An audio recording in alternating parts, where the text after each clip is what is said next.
আসসালামু আলাইকুম এভরিওয়ান, চলে আসলাম আবার আপনাদের জন্য নতুন দু রকম রেসিপি নিয়ে এসে। এখানে আটা মাখাচ্ছি, নুন আর তেল দিয়ে দিচ্ছি, এটা ডো বানিয়ে নেবো।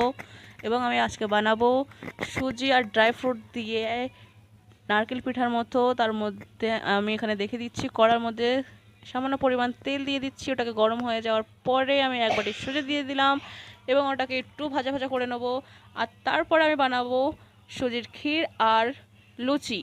আমি এখানে সুজির মধ্যে দিয়ে দিলাম কিছুটা ড্রাই ফ্রুট, বাদাম আর কিশমিশ দিয়ে দিলাম এবং একটু নুন দিয়ে দিচ্ছি স্বাদ মতো। ওটাকে একটু ভাজা ভাজা করে নেবো। পুরটা আমার রেডি হয়ে গেছে। এখানে রেডি হয়নি।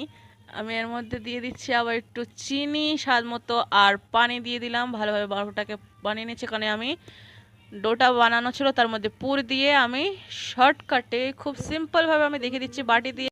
আমি একটা রুটি বানিয়ে নিচ্ছি, তারপর পরে পুর দিয়ে দিলাম আর এইভাবে বাটি দিয়ে কেটে নিচ্ছি। ছাড়াবে না তেল উপরে দিলে। রুটিটা আমার খুবই পাতলা হয়ে গেছে, তাই আমি আর একটা রুটি বানিয়ে তারপর দেখিয়ে দিচ্ছি। সেগুলো দেখায়নি, এগুলো ভালোভাবে ভেজে নেবো লাল লাল করে, একদম ব্রাউন কালারে। দেখেন কালারটাও চলে এসেছে, একটাও ভাঙেনি। ওইভাবে সবকটা আমি বানিয়ে নিয়েছি এবং খেতেও খুবই খুবই সুন্দর লাগে। আমি টেস্ট করেছি বাড়ি এসে, আম্মু এখানে টেস্ট করে আপনাদের দেখিয়ে দিচ্ছে, খুবই ভালো লাগে। এটা নারকেল দিয়ে আমরা বানিয়ে থাকি বেশিরভাগ, কিন্তু আজকে আমরা বানালাম ড্রাই ফ্রুট আর সুজি দিয়ে। দেখেন খেয়ে আপনাদের দেখানো হচ্ছে কতটা সুন্দর হয়েছে। আর এখানে লুচি বানানো হয়ে গেছে। আমি এখানে আপনাদের দেখাচ্ছি সুজির ক্ষীর। সুজির ক্ষীর আর লুচি খেতে তো খুবই সুন্দর লাগে। আপনারা এইভাবে বানিয়ে খাবেন। আর এইভাবে এরকম নতুন নতুন ভিডিও পাওয়ার জন্য আমার চ্যানেলটাকে সাবস্ক্রাইব করে নেবেন, একটা লাইক আর শেয়ার তো করবেনই।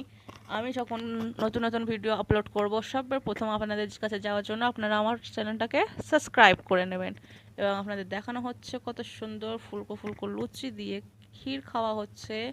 আপনারা এইভাবে নতুন রেসিপি পাওয়ার জন্য আমার চ্যানেলটাকে প্লিজ প্লিজ প্লিজ সাবস্ক্রাইব করে নেবেন। আর ওইভাবে নতুন নারকেলের পিঠার মধ্যে আমরা যেভাবে পুরটা ভরেছি সেইভাবে বানানোর জন্য আপনারা ট্রাই করবেন।